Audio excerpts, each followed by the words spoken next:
आखिर Indian army कभी थार का इस्तेमाल क्यों नहीं करती और आखिर आज के टाइम पर भी हमारी इंडियन पुलिस कबूतर क्यों पालती है? ऐसा क्या कभी आपने ये सोचा है कि आखिर एग्जाम में सिर्फ 1 मिनट लेट होने पर ही स्टूडेंट्स को एंट्री क्यों नहीं दी जाती? तो हाय गाइस, मैं हूं आकाश और आज की वीडियो भी होने वाली है काफी ज्यादा चटक और मसालेदार, तो इस वीडियो को लास्ट तक जरूर देखिएगा। गाइस, अगर आप भी कम समय में ज्यादा पैसा कमाने की लेना चाहते हैं सीख, तो आज से ही शुरू कर दें मांगना भीख। अब इससे पहले आप लोग समझे मुझे ढीठ और जूते चप्पल उठाकर कर दे मुझे ठीक। भैया थोड़ा सा ठहर जाइए और पकड़ के बैठिए अपनी सीट। असल में गाइस, आपने भी बहुत सी ऐसी न्यूज तो जरूर सुनी होंगी जिसमें कुछ अच्छे घर के पाकिस्तानी सिर्फ भीख मांगकर ही महीने के लाखों रुपए छापते हैं। लेकिन क्या आपको पता है कि अब ये चीज बूंदी के रायते की तरह हमारे देश भारत में भी फैल चुकी है? और बूंदी का रायता सिर्फ इसलिए क्योंकि मुझे सादा पसंद ना है। असल में गाइस, अभी हाल ही में इंदौर में एक ऐसी लेडी को भी कस्टडी में लिया गया है जिससे सिर्फ 45 दिन के अंदर ही 2.5 लाख रुपए सिर्फ भीख मांगकर ही कमाए हैं। सिर्फ इतना ही नहीं, बल्कि इस लेडी ने इंदौर में एक प्लॉट, एक 2 स्टोरी घर, एक मोटरसाइकिल और एक आईफोन भी सिर्फ भीख मांगकर ही खरीदा है। अब अजीब बात यह है दोस्तों की एक रिपोर्ट के अनुसार हमारे देश भारत में आज भी बहुत से ऐसे लोग मौजूद हैं जो कि अच्छे खासे घर से बिलोंग करने के बावजूद भी या तो खुद या फिर दूसरों से भीख मंगवाकर अपने आप को और ज्यादा अमीर बना लेते हैं। मतलब गाइस, ताकत देख रहे हैं आप इस कटोरे की? भैया मुझे तो अलग ही लेवल का प्यार हो गया इस कटोरे से। गाइस, हम इंडियन किसी भी इंसान के झूठ को पकड़ने के लिए इन मैजिकल वर्ड्स का इस्तेमाल करते हैं। खाओ मां कसम। लेकिन वही बात अगर वेस्टर्न कंट्री की जाए तो वहां पर झूठ पकड़ने के लिए लाई डिटेक्टर मशीन का इस्तेमाल किया जाता है। लेकिन इन सब से उलट क्या आपको पता है कि अफ्रीका की घना कंट्री एक ऐसी कंट्री है जहां पर झूठ पकड़ने के लिए ना ही मशीन और ना ही किसी वर्ड्स का इस्तेमाल किया जाता है, बल्कि वहां इस्तेमाल की जाती है लंबी सी झाड़ू। असल में गाइस, इस टेक्निक में एक स्पेसिफिक घास से बनी हुई झाड़ू को लेकर उसे इंसानों के सर या फिर गर्दन के पास कुछ इस तरीके से आपस में जोड़ा जाता है। अब अगर ये झाड़ू आपस में इंटरलॉक नहीं होती है तो इसका मतलब ये होता है कि वो इंसान सच बोल रहा है। लेकिन इससे उलट अगर ये झाड़ू आपस में फंसकर उस इंसान को कुछ इस तरीके से गिरा देती है तो इसका मतलब यह है कि वो इंसान पूरे तरीके से झूठा है और बाद में इसी झाड़ू का इस्तेमाल करते हुए उसे मोर बनाया जाता है। अब गाइस, भले ये चीज आपको सुनने में काफी ज्यादा अजीब लग रही हो, लेकिन अफ्रीका के अच्छे खासे पढ़े हुए लोग भी आज भी इसी अजीब सी ट्रिक का इस्तेमाल करते हुए लोगों के झूठ को पकड़ने का काम करते हैं। अजीब लेकिन सच। गाइस, चाहे कुछ बॉलीवुड सिंगर्स का घमंड हो या फिर उड़ता हुआ प्लेन, एक समय के बाद वो जमीन पर धड़ाम से ऐसे गिरता ही है जैसे रानू मंडल का करियर गिरा था। लेकिन क्या आपको पता है कि इतिहास में 2 ऐसे जबर पायलट्स भी हुए हैं जो कि अपने प्लेन को लगातार 2 महीने तक जमीन पर लाए ही ना थे? अबे पायलट थे या पेट्रोल के दाम जो नीचे ही ना आए। असल में गाइस, मैं बात कर रहा हूं रॉबर्ट टिम और जिम कुक नाम के 2 पायलट्स की, जिन्होंने कि साल 1958 में एक प्लेन को कुछ इस तरीके से लगातार 64 दिनों तक उड़ाकर अपने नाम एक ऐसा वर्ल्ड रिकॉर्ड कर लिया जिसे आज तक भी कोई चाहकर भी नहीं तोड़ पाया है। अब इंटरेस्टिंग बात यह है दोस्तों की क्योंकि साल 1958 में हमारी टेक्नोलॉजी इतनी ज्यादा एडवांस नहीं हुआ करती थी, तो ये अपने प्लेन में फ्यूल को कुछ इस तरीके से चलते हुए ट्रक की हेल्प से ही फिल कराते थे, जो चीज वास्तव में अपने आप में लाजवाब थी। गाइस, ये जो सक्सेस होती है ना, वो अर्जुन कपूर की हिट मूवीज की तरह होती है। मतलब बोले तो बड़ी मुश्किल से ही ढूंढने से कभी कभार नजर आती है। लेकिन आज सबसे पहली बार मैं आपको एक ऐसी साइंटिफिक रिसर्च बताने वाला हूं जिसे अगर आपने अपनी लाइफ में इंप्लीमेंट कर दिया तो आपकी लाइफ भी एक ही झटके में अर्जुन कपूर से शाहिद कपूर बन जाएगी। बोले तो एक के बाद एक सुपर हिट देगी। असल में गाइस, साल 2017, 2019 और 2022 में यूके में 2000 अलग अलग स्टूडेंट पर रिसर्च करने के बाद ये आंकड़ा हमारे सामने आया कि अगर कोई भी इंसान आपसे दिन में 5 पॉजिटिव बातें करता है तो आपके ब्रेन में जितनी क्वांटिटी में ऑक्सीटोसिन, डोपामिन और सेरोटोनिन केमिकल रिलीज होते हैं, उतनी ही क्वांटिटी में अगर कोई भी इंसान सिर्फ एक नेगेटिव बात करता है तो हमारे ब्रेन में कार्टिसोल रिलीज होता है। अब बेसिकली जो हैप्पी हार्मोन होते हैं वो हमें काफी ज्यादा फोकस्ड और मोटिवेटेड रखते हैं, लेकिन कार्टिसोल इससे उलट हमें लेजी और एक तरीके से डिप्रेशन में ले जाता है। यानी कि सिर्फ एक नेगेटिव बात 5 पॉजिटिव बातों पर भारी पड़ती है। तो ये आपके ऊपर है कि आप अपने ब्रेन को किस डायरेक्शन में आगे लेकर जाना चाहते हैं और एक्चुअली में आप अपनी लाइफ में मुकेश अंबानी बनना चाहते हैं या उसका भट्टा बैठाकर अनिल अंबानी। गाइस, क्या आपको पता है कि हमारे देश की पुलिस और कबूतरों के बीच दोस्ती ठीक वैसी ही बढ़ती चली जा रही है जैसे आजकल रणवीर सिंह और जॉनी भैया के बीच बढ़ रही है। मतलब कतई कोलैबोरेशन हुआ है, वो भी टीवी पर। वैसे आपने देखा कि नहीं देखा, जरा नीचे कमेंट में बताना। असल में गाइस, बहुत ही कम लोगों को ये मालूम होगा, लेकिन उड़ीसा के ईस्टर्न स्टेट की पुलिस आज भी 100 से ज्यादा बेल्जियम होमर पिजन्स को मैसेज ट्रांसफर करने के लिए पालती है। लेकिन सवाल तो ये खड़ा होता है कि आज की डेट में जब दुनिया इतनी ज्यादा हाईटेक हो चुकी है तो हमारी इंडियन पुलिस कबूतरों के ऊपर डिपेंडेंट क्यों है? असल में गाइस ब्रिटिश एरा में यहाँ पर ब्रिटिश कॉलोनियल रूल को पारित किया गया था, जिसके तहत एक पुलिस स्टेशन से दूसरे पुलिस स्टेशन तक मैसेज को कबूतरों के थ्रू भेजा जाता था। लेकिन आप ये जानकर दंग रह जाएंगे, लेकिन यहाँ की पुलिस आज भी इसी रूल को फॉलो करती है और वो पिजन्स को सिर्फ इसलिए पालती है ताकि किसी भी इमरजेंसी या फिर आपदा के समय ये पिजन्स कतई कृष की तरह उड़ते हुए जाएं और उनके संदेश को बाकी के पुलिस वालों तक पहुंचाएं। गाइस क्या आपको बताया कि हमारे देश भारत में कुछ ऐसी ट्रेन्स को भी चलाया जाता है जो जब ट्रैक पर चलती हैं तो उनके नीचे से ठीक वैसी ही चिंगारियां निकलती हैं जैसा जब हम ज्यादा तीखा खा लेते हैं तो हमारे नीचे से निकलती हैं। अब गाइस देखो, हमारी तो मजबूरी होती है कि भैया घर में जो बना होता है वो खाना ही पड़ता है, लेकिन आगे ट्रेन के नीचे से चिंगारियां क्यों निकल रही है? असल में गाइस जैसे कि हम सभी जानते हैं कि एक समय के बाद चाहे कितना भी अच्छा रेलवे ट्रैक क्यों ना हो, उसके ऊपर भी अलग अलग तरीके के क्रैक्स बन ही जाते हैं। सिर्फ इतना ही नहीं बल्कि ज्यादा इस्तेमाल होने की कंडीशन में कभी कभी तो इनकी शेप भी बिगड़ जाती है, जिसके चलते हुए किसी भी तरीके की दुर्घटना ना हो इसके लिए हमारे देश में अलग अलग जगहों पर कुछ इस तरीके की स्पेशल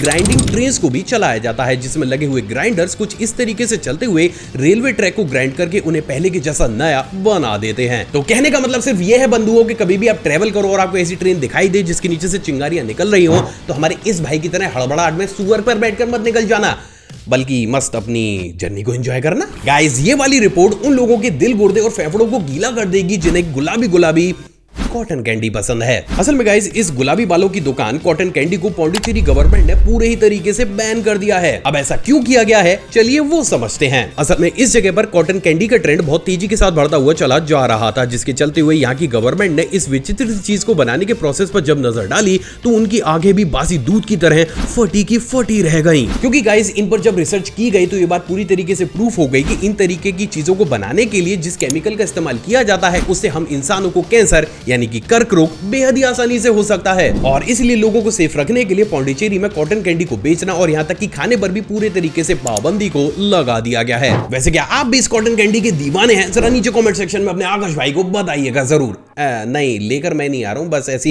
मन किया तो पूछ लिया। गाइस अभी तक तो आपने इस दुनिया के एक से एक बड़े और आलीशान अपार्टमेंट तो जरूर देखे होंगे, लेकिन इस उलट आज मैं आपको दुनिया का एक ऐसा अपार्टमेंट दिखाने वाला हूँ जो इतना छोटा है, इतना छोटा कि उसके सामने तो आपको उर्फी जावेद के कपड़े भी बड़े लगने लगेंगे। खाओ माँ कसम। अबे ये आदमी मेरे बीच में बहुत बोलता है। असल में गाइस आज से कुछ दिन पहले बर्लिन के एक मशहूर आर्टिस्ट वैन गो ली मेंटजेल ने 1 स्क्वायर मीटर के कुछ इस तरीके के दुनिया के सबसे छोटे अपार्टमेंट को बनाकर तैयार किया था। इंटरेस्टिंग बात यह है दोस्तों कि इस अपार्टमेंट के अंदर आपको एक टाइनी टीवी, किचन, बाथरूम और यहाँ तक कि बेडरूम भी देखने को मिलता है। उससे भी ज्यादा अमेजिंग बात यह है दोस्तों कि इस आर्टिस्ट का यह दावा है कि अगर कोई भी इंसान सिर्फ 1 महीने तक इस अपार्टमेंट के अंदर रहता है तो उसको इनाम की तर्ज पर लगभग 8 लाख रुपए दिए जाएंगे। कॉम्प्लिकेटेड लेकिन सच। गाइस नॉर्मली एक कंट्री में घर को सजाने वाली चीजों को मिट्टी, वुड या फिर क्ले का इस्तेमाल करते हुए बनाया जाता है, तो वही बात अगर ultra pro max level country China की जाए तो वहां पर चमगादड़, लैमड़ा, बिचकपड़ा इन तरीके के जानवरों से चीजों को बनाया जाता है। लेकिन वही बात अगर वेनेजुएला कंट्री की जाए तो वेनेजुएला एक ऐसी कंट्री है जिसने कि साल 2019 में घर को सजाने वाली चीजों को किसी और से नहीं बल्कि अपनी लीगल करेंसी नोट से ही बनाया था। पर क्यों? असल में जब साल 2019 में वेनेजुएला में मंदी आई और वहां की करेंसी की वैल्यू ठीक दिवाली में बटने वाली सोन पपड़ी की तरह ही रह गई, तो वहां के लोगों ने अपने आक्रोश को दिखाने के लिए लीगल करेंसी नोट का इस्तेमाल करते हुए ही कुछ इस तरीके से अलग अलग सजावटी चीजों और सामानों को ही बनाना शुरू कर दिया। ये प्रफुल्ल भाई 2019 में वेनेजुएला तो ना गए थे? अब इंटरेस्टिंग बात यह है दोस्तों कि ये चीज वेनेजुएला में इतने बड़े स्केल पर हुई थी कि कहीं ना कहीं यही चीज इस कंट्री के नाम एक ऐसा नया वर्ल्ड रिकॉर्ड कर गई जो इतनी बुरी हालत में पाकिस्तान भी अपने नाम ना करना चाहेगा। मुझे क्यों तोड़ा? गाइस अभी तक तो आपने इस दुनिया के एक से एक बड़े मॉडल को तो जरूर देखा होगा, लेकिन इससे उलट क्या कभी आपने इस पूरी दुनिया के सबसे पहले एआई मॉडल को देखा है? मिली है दुनिया के सबसे पहले text to video AI model Sora से, जिसको कि ओपन एआई कंपनी के द्वारा बनाकर तैयार किया गया है। इंटरेस्टिंग बात यह है दोस्तों कि इस मॉडल को आप टाइप करके जो भी कमांड देते हैं उसे ये बेहद ही रियलिस्टिक वे में ऐसे परफॉर्म करता है कि ये बता पाना कि ये चीज रियल है या फिर फेक नेक्स्ट टू इम्पॉसिबल हो जाता है। इंटरेस्टिंग बात यह है दोस्तों कि इस कंपनी का अब ये विजन है कि वो आगे आने वाले समय में इस मॉडल का इस्तेमाल किसी भी वेब सीरीज या फिर मूवीज में उन स्टंट्स या फिर सीन को करने में कर सकते हैं जिन्हें कि नॉर्मली इंसानों के द्वारा करने में उनकी चीखें निकल जाती हैं। हालांकि है तो ये चीज काफी ज्यादा एडवांस, लेकिन पता नहीं ये कितने लोगों को बेरोजगार कर देगी। दूसरा फैक्ट करंट अफेयर की तर्ज पर है। क्या आपको पता है कि अभी हाल ही में हमारे यूपीआई सिस्टम को अब फ्रांस के बाद श्रीलंका और मॉरिशस में भी लॉन्च किया जाएगा, और नो डाउट ये चीज हर भारतीय के लिए गर्व की बात जरूर है। आखिर इंडिया में सिर्फ 1 मिनट ही स्टूडेंट के एग्जाम में लेट होने पर उसको एग्जाम सेंटर में एंट्री क्यों नहीं दी जाती। वेल गाइस, अब इस चीज को आज मैं हमारे देश की प्रेजेंट सिचुएशन को देखकर ही कवर कर रहा हूं, क्योंकि पिछले कुछ दिनों से मेरे सामने बहुत सी ऐसी न्यूज और वीडियो क्लिप्स आई हैं जिसमें कोई भी इंसान अगर सिर्फ 1 मिनट ही एग्जाम सेंटर पहुंचने में लेट हो जाता है तो उसको ना ही एग्जाम देने दिया जाता है और ना ही सेंटर में एंट्री। तो फिर आखिर ऐसे में यह सवाल तो जरूर खड़ा होता है कि फिर आखिर इतने स्ट्रिक्ट नियम को इंडिया के अंदर अप्लाई किया ही क्यों जाता है, और अगर ये चीज होती है तो एक्चुअली में क्या इसका कोई सॉल्यूशन भी है। चलिए आज इसे स्टेप बाय स्टेप समझने की कोशिश करते हैं। गाइस, नॉर्मली इंडिया के अंदर जो बोर्ड एग्जाम्स होते हैं या फिर जॉब दिलाने वाले एग्जाम्स होते हैं उन्हें सिर्फ एग्जाम्स ही नहीं समझा जाता, बल्कि वो एक तरीके से एक इंसान के कैरेक्टर को भी डेवलप करते हैं। अब इस सिचुएशन में जो एग्जाम्स बोर्ड होते हैं उनका यह मानना होता है कि अगर एक इंसान अपनी लाइफ के इंपॉर्टेंट एग्जाम में ही देरी से पहुंचता है तो कहीं ना कहीं वो अपनी लाइफ को लेकर ज्यादा सीरियस नहीं है और इस कंडीशन में वो इंसान एग्जाम में बैठना डिजर्व नहीं करता। लेकिन यह बात भी पूरी तरीके से सही है कि कभी कभी जेन्युइनली कुछ बच्चों के सामने ऐसी सिचुएशन आकर खड़ी हो जाती है जिसमें वो एग्जाम सेंटर में पहुंचने में सिर्फ 1 या 2 मिनट लेट हो जाते हैं। तो वहीं दोस्तों, अब बात अगर अगले पॉइंट की जाए तो आपने भी इस चीज को नोटिस तो जरूर किया होगा कि जितने भी एग्जाम सेंटर होते हैं वहां पर जो एम्प्लॉइज होते हैं उन्हें साफ साफ ये कहा जाता है कि एंट्री गेट एग्जैक्ट इतने बजे बंद कर दिए जाएंगे। वेल, अब इतने सख्त नियम इंडिया के अंदर क्यों अप्लाई किए जाते हैं, जरा बोर्ड की तरफ से इसे समझने की कोशिश करते हैं। असल में गाइस, जो भी एग्जाम बोर्ड होता है उसका ये मानना होता है कि एग्जाम सेंटर पर पहुंचने के बाद भी स्टूडेंट्स को अलग अलग तरीके की चेक इन प्रोसेस से गुजरना होता है। अब अगर लेट पहुंचने की रिस्ट्रिक्शन को हटा लिया जाए तो ये चेक इन प्रोसेस एक तरीके से पूरे एग्जाम टाइम तक ही चलता रहेगा, जिसके चलते में उस सेंटर का पूरा एडमिनिस्ट्रेशन काफी ज्यादा डिस्टर्ब हो जाएगा और इसलिए भी समय की पाबंदी को एग्जाम में लगाया जाता है। वहीं दोस्तों, अब बात अगर अगले पॉइंट की जाए तो वो है एग्जाम देने वाले बच्चों पर निगरानी रखना। असल में अगर एग्जाम में कभी भी आना और कभी भी जाना ओपन कर दिया जाए तो एक टीचर जो कि किसी भी रूम में बैठकर एग्जाम देने वाले बच्चों के ऊपर निगरानी कर रहा है उसे भी ये चीज काफी ज्यादा टफ लगेगी और वो कभी भी प्रॉपर तरीके से चीटिंग करने वाले बच्चों को रोक ही नहीं पाएगा। वहीं दोस्तों, अब बात अगर अगले और मेन कारण की जाए तो वो है उन बच्चों के करियर को खराब होने से बचाना जो कि एग्जैक्ट टाइम पर एग्जाम देने पहुंचे थे। असल में नॉर्मली सभी बोर्ड्स इस चीज पर बहुत ज्यादा जोर देते हैं कि अगर कोई भी बच्चा कभी भी एग्जाम देने पहुंच सकता है तो इस सिचुएशन में जो बच्चा सही समय पर पहुंचकर एक रूम में बैठकर अपने एग्जाम को दे रहा है वो बार बार डिस्टर्ब होता रहेगा, जिसके चलते हुए जनरली एक बच्चा उतना अच्छा परफॉर्म कभी भी नहीं कर पाएगा जितना कि वो एकांत में एग्जाम देकर कर पाता। और इसलिए भी एग्जाम शुरू होने के बाद क्लासरूम में साइलेंस बना रहे, इसलिए इन तरीके के लेट कमर्स को उस हॉल में एंट्री नहीं दी जाती। लेकिन वहीं दोस्तों, अगर इसी चीज को एक स्टूडेंट के प्रोस्पेक्टिव पर देखा जाए तो कभी कभी जेन्युइनली भी कुछ ऐसी सिचुएशन बच्चों के सामने आकर खड़ी हो जाती हैं जिसमें वो 1 मिनट 2 मिनट या फिर 10 मिनट लेट एग्जाम सेंटर पर पहुंचते हैं, लेकिन इस चीज का खामियाजा उन्हें अपना पूरा 1 साल बर्बाद करके चुकाना पड़ता है। और इसलिए भी हमारे देश में हर साल बहुत से ऐसे लोग इसी डिप्रेशन में खुद को खत्म भी कर लेते हैं। तो फिर आखिर अब इसका सोल्यूशन हो क्या सकता है? वेल गाइस, देखिए, मैं कोई एक्सपर्ट नहीं हूं, लेकिन हाँ, इस सिचुएशन में हम हर एक एग्जाम सेंटर में एक रूम को इसलिए रिजर्व कर सकते हैं जिसमें जो भी बच्चा लेट आएगा उसको एंट्री दी जाएगी, ताकि ये तो कंफर्म है कि अगर वो बच्चा शायद अगर टाइम पर आता तो ज्यादा स्कोर कर पाता, लेकिन फिर भी एटलीस्ट वो पास होकर अपने 1 साल को बर्बाद होने से तो बचा ही सकता है। और यही सेम चीज हमें कहीं ना कहीं जॉब वैकेंसी वाले एग्जाम्स के लिए भी करनी चाहिए, ताकि जो इंसान 2 से 3 साल तक लगातार मेहनत करता हुआ आ रहा है और बाई चांस किसी भी नेचुरल चीज की वजह से वो लेट हो जाता है तो कम से कम उसे एग्जाम में बैठकर स्कोर करने का हक तो देना ही चाहिए। वैसे आपको क्या लगता है, क्या लेट होने पर बच्चों को एग्जाम सेंटर में एंट्री देनी चाहिए या फिर नहीं? आप अपनी राय नीचे कमेंट सेक्शन में कमेंट